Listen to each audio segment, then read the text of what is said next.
po, lingid sa kalaman ng marami, ako po nakatayo sa inyong harapan bilang buhay na patotoo. Wala po kaming bahay ngayon dahil nasunugan po kami noong nakaraang araw. At wala pong natira ni isa. Pero I know, hindi ako magtatanong sa Diyos dahil alam ko wala siyang pagsubok na ibibigay sa bawat isa sa atin na wala siyang plano.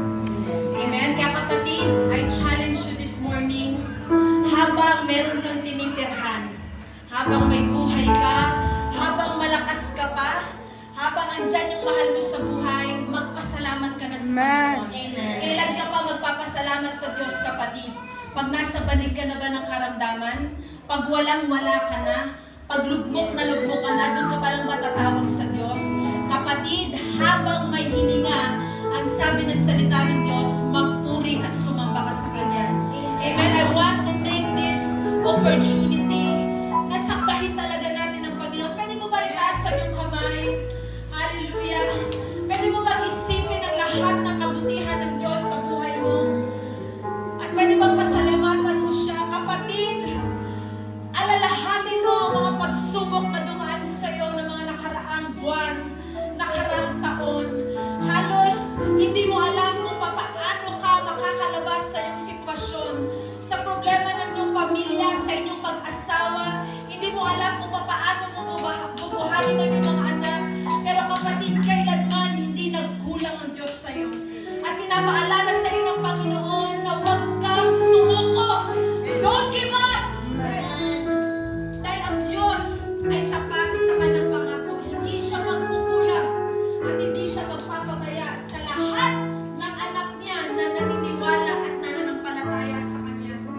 Hallelujah, hallelujah. Pwede mo bang itaas ang iyong kamay at mula sa iyong puso, minsan pa awitin mo.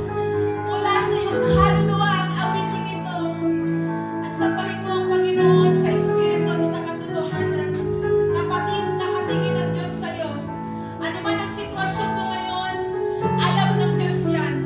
At ang sekreto lang para sa lahat ng yan ay sumamba ka lamang sa Kanya. Pasalamatan mo lamang siya at siya ang bahala sa iyo.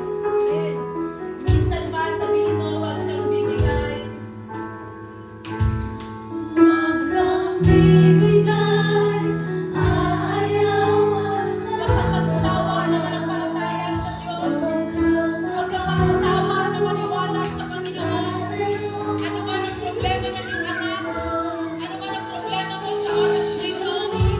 Kapatid, may pag-asa sa Diyos. May plano ang Diyos sa buhay mo. Huwag kang bibigay, ayaw magsasawa. Huwag kang magtatago, lalayo maghihina. Magwawala ng pag-asa, darating ikaw para kasama mo siya.